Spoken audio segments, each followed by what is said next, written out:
In the early 21st century on an alternate Earth, it's discovered that 4% of the population have special abilities. The government names them powers and asks them to register their abilities to keep an eye on them. At first they're very popular in the workforce, but after the Third Industrial Revolution, all powers become poor and persecuted by the police. Soon a crime syndicate begins illegally selling an upper known as psych, which is made from the spinal fluid of traffic powers. In response, the police start using huge drones and special robots called guardians to track them down. A powered man named Connor has the ability to use electricity and uses it to do temporary construction jobs while looking for something more permanent. Soon after he gets a gig at a construction site, the police come by to make sure no powers are being used. All the workers are lined up and asked to look at the sky so the drone can scan them, allowing them to discover which workers have powers. The cops tell the powers to leave and get a permit before they discover there's a warrant for one of the guys.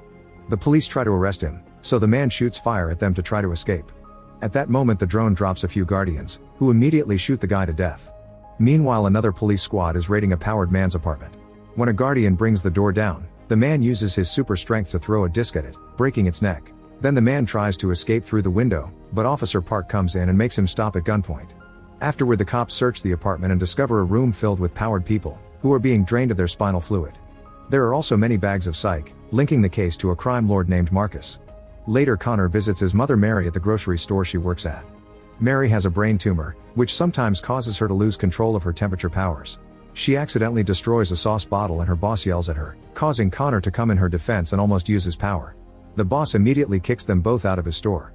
Later at home, Connor tells Mary to start chemo, but Mary reminds him they can't afford it. The next day, Connor sees a truck from Lincoln Power and his friend warns him they're part of Marcus' gang. However, Connor is desperate for money, so when the driver Garrett offers work for an electric, Connor accepts. Then he's taken to a chemical plant, where Garrett asks him to disable an electric fence. Connor first tries with a bolt cutter only to receive an electric shock, so next he uses his power to overload the fence. Then Maddie melts the lock with her fire and the group finally gets inside. They start loading chemical barrels onto the truck, but soon they're found by a guard, who tries to call for backup. With his telekinetic power, Garrett takes away the radio, causing the guard to surrender and swear he didn't see anything.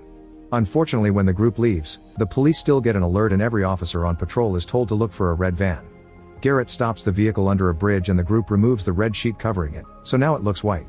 When a police drone finds them, it quickly dismisses them because it's the wrong color.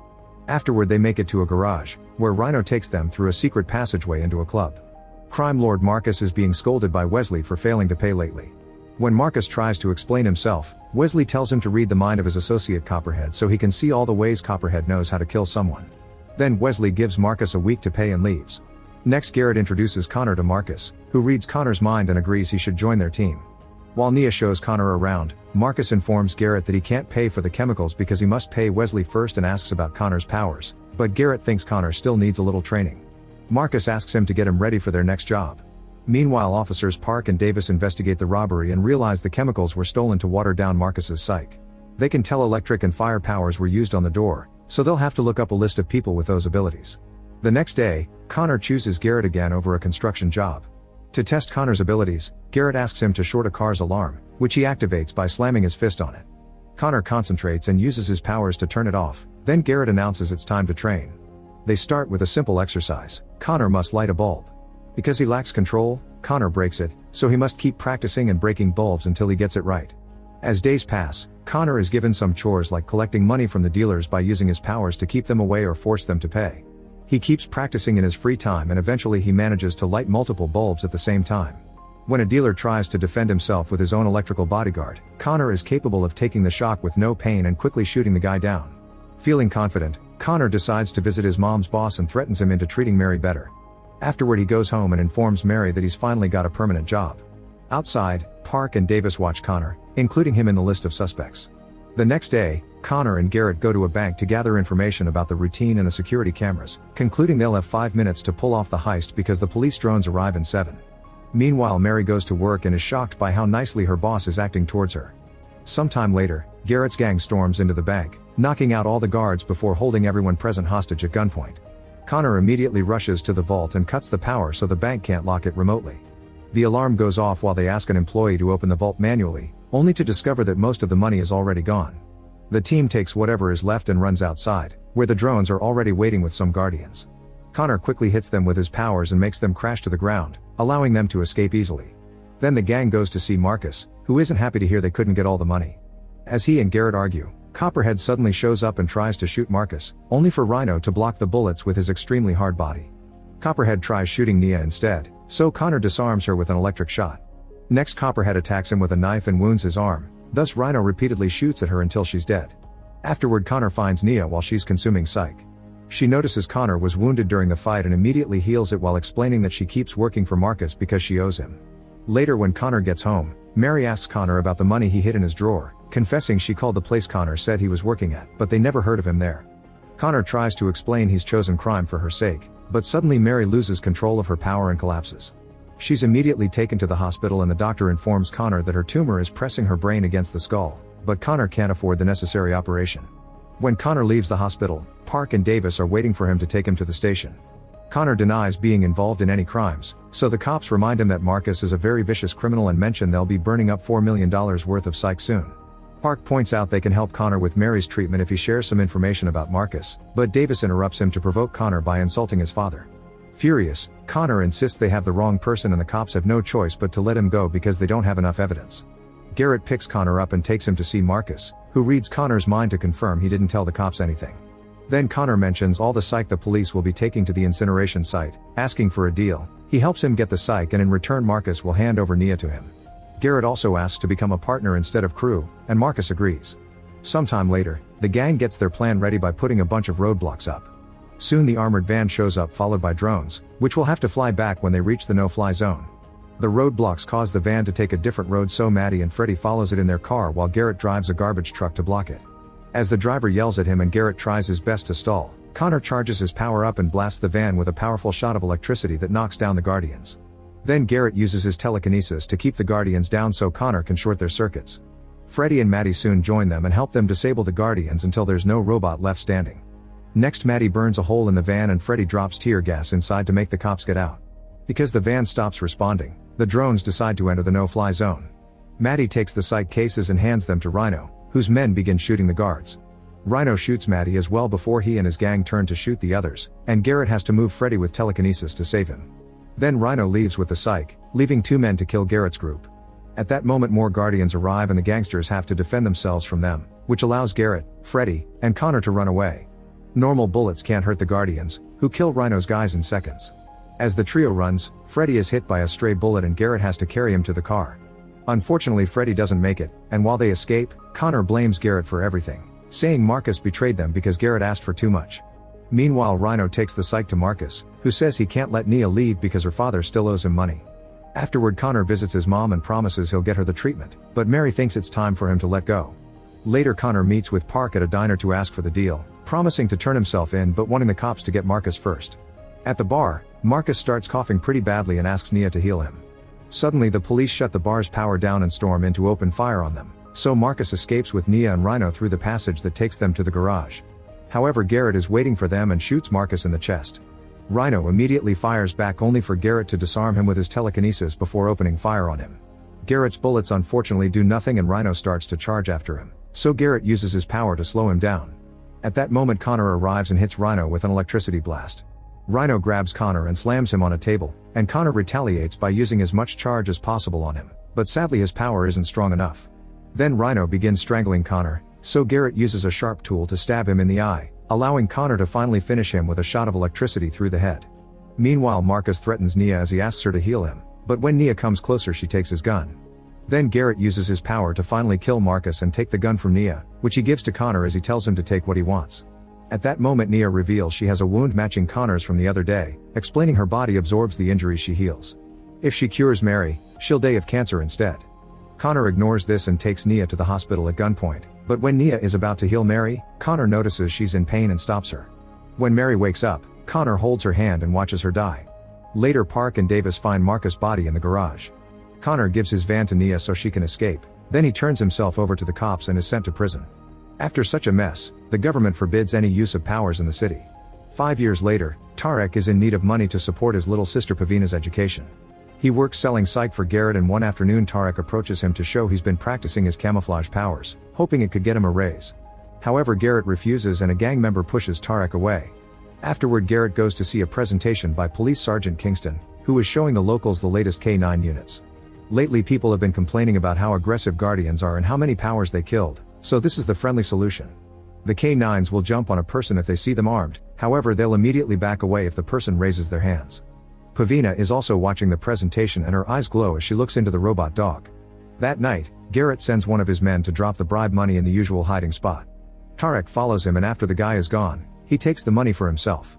At that moment Kingston arrives, so Tarek rushes to hide while Kingston gets furious over the missing money. Kingston makes his men search the area, so Tarek uses his powers to hide, but an officer still manages to notice the shape of his face and Tarek has to run away. At the same time, Pavina notices her brother hasn't come home yet and goes looking for him. The officers send a K9 after Tarek and a desperate chase ensues. After lots of running, Tarek hides inside an abandoned building, and when the K9 gets closer, he uses his powers to pass off as a pile of fabric. Thankfully the K9 scanner doesn't notice the difference and the robot soon goes away, allowing Tarek to escape. However, when Tarek is about to get home, the K9 finds him again. Terrified, Tarek raises his hands and the dog sits, but the cops see this through the robot's cameras and make it inject Tarek with a special poison that kills powers. Tarek wiggles in pain until he dies right as Pavina arrives to see everything. She calls out her brother's name and the dog goes after her, but when she screams, the camera goes black. In the morning at the police station, Kingston checks on the K9 that was taken down last night, but the IT guy has no idea what happened. His only clue is the last second of the recording, which shows a young girl. Multiple officers are immediately sent out to find her. Meanwhile, it's shown that Connor has gotten out of jail and been living a very boring routine as a janitor at the community center without using his powers. When he goes out to take out the trash, he discovers the lock in the back shed has been broken. He checks inside and finds a terrified Pavina, who throws trash at him.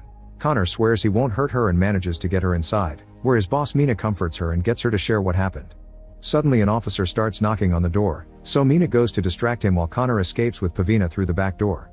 As Mina argues with the cop and closes the door in his face, Connor and Pavina find the road blocked by more cops and take an alternate route, only to end up on a security camera. Connor takes Pavina to his apartment and they learn on the news that the cops are saying Tarek died of overdose. Pavina gets furious as she calls out the lie, causing her powers to go crazy and start affecting the television. Connor has to turn it off before something could explode. At that moment Pavina picks up radio signals and announces the cops are getting closer. Soon the officers enter the building with a K9, only to find Connor's apartment empty. He and Pavina have been hiding in another apartment, and as soon as the coast is clear, they try to run away. Unfortunately, when they make it outside, two guardians jump out of a drone and land in front of them. Connor immediately uses his electrical powers to shoot a robot down, but he hadn't done this in so long that it leaves him very weak. A voice from the drone tells them they're arrested, causing Pavina to activate her powers again and make all the drone systems fail so she can run away with Connor. Seeing no other choice, Connor meets with Garrett and asks for the favor he owes him. Connor wants a new ID, cash, and a safe place for a secret friend of his, but Garrett immediately reveals he knows everything about Pavina and what happened with the cops. He explains he has a deal with Kingston, the cops get some money from his sales, and in exchange the gang gets to operate freely. Connor is using this to keep the community safe and pay the donors properly, this way they won't be hunted down. Then Connor agrees to help with all the fake paperwork, but he also points out that Pavina must forget what she saw or the police will never leave them alone. At first Pavina refuses, but Connor explains this is their only chance to survive. Afterward the group goes to see a woman who has the power to delete people's memories. When Pavina touches her hands, the woman's eyes go black and she starts to work on Pavina's mind. At first she only deletes the memory of Tarek's death, but soon she starts moving into all other memories that involve Tarek. Pavina immediately protests because it isn't what they agreed on and Connor tries to stop the process, but the gang holds him down while it's explained that any lingering thought of Tarek could bring the others back, that's why he should be completely erased. A furious Pavina refuses to lose the memories of her beloved brother and starts fighting back against the woman's power to block her. At the same time, a gang member with flame powers tries to burn Connor, but he manages to hit the guy's arm and make him shoot at a pipe on the ceiling instead. Now there's water falling everywhere and Connor uses it as a conductor to knock the whole gang down with his electricity. Afterward Connor and Pavina go to Mina, who agrees to take them away in her car. Her license plate is found by the police drone and they get suspicious considering how she treated the cop earlier, so they send men after her. Soon Mina's car is surrounded by Garrett and his gang, and when they try to take another road, the car gets stuck in a bunch of rocks under a bridge. Connor immediately uses his electrical powers to shoot a robot down, but he hadn't done this in so long that it leaves him very weak. Nearby two guardians record everything for the cops, who want this done quickly before someone else sees another case of police brutality. Garrett has orders to shoot Pavina, but Connor puts himself between them and Garrett can't bring himself to shoot him. Time runs out and the guardians open fire, quickly killing a bunch of gang members while everyone else runs to hide. Garrett receives a bullet that wounds him severely and another shot hits Mina, who just removes the bullet with her hand because her power is thick skin. A gang member tries to save one of her friends, only to get killed as well. Then Garrett uses his power to take a mirror from the car, but the Guardians shoot it down too. Desperate, he tells Connor they have no choice but to work together to survive. Mina agrees and tells Connor and Pavina to leave while she steps out to act as a distraction, and Garrett brings up some rocks to use as a shield. Both men and Pavina run to Garrett's car and manage to escape while Mina keeps getting shot over and over until she falls. By the time Kingston arrives, Mina is still alive thanks to her thick skin, but she doesn't have long. Kingston offers her medical attention in exchange for information, but Mina responds by spitting on his face before dying. In the evening, the trio makes it to the abandoned orphanage where Garrett grew up. Connor and Pavina hold Garrett down so he can use his powers to remove the bullet from his chest. While having a snack, Connor tells Pavina that they should head to the border, but Pavina is tired of running. The next morning they're found by Davis, who explains that bringing down Kingston is impossible because he has too much power in the Force. Pavina explains she could use her ability to access the recording of all the corruption and put it on national television, she just needs one of the K9s. Davis remembers Kingston has his own robot dog at home, so the guys make a plan to reach it. A few hours later, Garrett and Connor show up at Kingston's house pretending to be union reps from the police who want to show their support to the sergeant. Kingston's wife Stephanie doesn't know anything about her husband's shady business and gladly lets them in. When Kingston arrives, Pavina watches from the car how he leaves his K9 in the garage. As soon as he makes it inside he can tell this is a trap, but he can't say anything in front of Stephanie and lets the guys interview him as if they were old friends. Meanwhile, Pavina uses her power to open the garage door and reach the dog. As soon as she touches it, the K9 activates and alerts the police IT guy, who tries to call Kingston to warn him. When his cell phone rings, Garrett subtly uses his powers to nudge a knife on the table, silently warning Kingston not to pick up the call. The technician tries the house phone next, so Stephanie goes to take the call while Connor pretends to go to the bathroom. As soon as they're left alone, Kingston reveals he also has telekinetic powers and tries to throw the knife at Garrett, who immediately blocks it. Both men push their powers against each other's, but since Kingston hadn't used them in a while, he lost practice and Garrett easily wins, making the knife drop. In the garage, Connor guides a very scared Pavina so she can concentrate on her powers and get what they need. Then Stephanie comes back and tells Kingston he has an urgent warning about his dog, so Garrett decides to leave while still playing nice. Afterward, Kingston rushes to his garage and discovers his K9 is gone, so he orders all his men to search for it. The trio leaves with the robot in the car and Pavina confirms she can see all the recordings. Garrett takes them to a safe apartment promising a computer they can use, however they find a bunch of gang members instead because Garrett has betrayed them again. Furious, Connor tries to attack Garrett, who brings him down first with his power. It turns out Garrett wants the information to control Kingston and keep having the leadership of the neighborhood and the psych business. Next, Garrett uses his power to tear off the dog's head and gives it to a gang member, telling him to guard it with his life. When Kingston and his men arrive, Garrett meets them outside and shows them the robot's body, threatening to release the information if his people aren't left alone. However, Kingston responds by stabbing Garrett and cuffing him before sending his men and another K9 into the building. In the apartment, the group notices that reporters are already arriving in the area and Pavina points out they can still pull off her plan, so Connor convinces the guy to give him the robot head. At that moment a K9 unlocks the door and the cops burst in, so Connor tries shooting electricity at them, but unfortunately their shields have been modified to absorb it. The officers immediately open fire, so Connor runs away with Pavina while the gang members fight back with a variety of powers, including telekinesis and flames that create a fiery barrier between them and the cops. Sadly, the K9 quickly puts the fire out and the cops attack again, causing a fierce fight to ensue. Thanks to their powers and excellent teamwork, they manage to bring down the cops one by one. However, when a man with super strength tries to attack Kingston, he stops him with his own power and shoots him in the head. Meanwhile, Connor and Pavina make it to the corridor, where they're approached by a K9. Connor keeps shooting electricity at it, but it isn't enough to stop it, and the robot tackles him to the ground to try to inject him with the poison. A desperate Connor unleashes all his power to hit the dog, causing the power to go out as well. When the emergency lights activate, Connor sees the K9 is frozen and thinks he's won, however the robot suddenly moves and starts injecting him. As the poison slowly goes into Connor's body, Pavina comes over and concentrates until she can take control of the robot, making it stop. Connor doesn't die, but he's weak by the little poison he's received. At that moment the IT guy appears in the elevator with another K9, so Pavina sends the first one out to fight, easily destroying the new arrival in a quick move. Terrified, the cop opens fire, but bullets do nothing and the K9 tackles him to the floor, cutting his fingers to disarm him. When Connor finally stands up, he discovers a stray bullet has hit Pavina and she's heavily bleeding. While more cops enter the apartment and manage to overpower the gang members, Connor picks up Pavina and takes her outside, but he's too weak to keep going and puts the girl down on the ground. At that moment they see the reporters nearby and Connor asks them to come closer. The police try to send another K9 after him, however Garrett uses his telekinesis to fold it into a useless metal ball.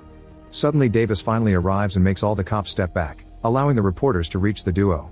With her last energy, Pavina touches both the robot head and the camera to transmit Kingston's corruption to the whole country. At home, Stephanie is devastated to see the truth about her husband. Kingston comes out of the building and tries to shoot Pavina, however Garrett controls his hand and keeps him at gunpoint, giving Davis time to approach Kingston and arrest him. With their goal achieved, Connor and Pavina pass out. 3 months later, Kingston is being investigated and the reporters start to follow the trail of corruption into higher positions. Garrett is in jail and watches the news with satisfaction. Connor returns to his janitor job and opens the youth center for all the children in the neighborhood, including a recovered Pavina who thanks him for everything. Make sure to subscribe and turn on notifications so you can watch more videos like this. Thanks for watching.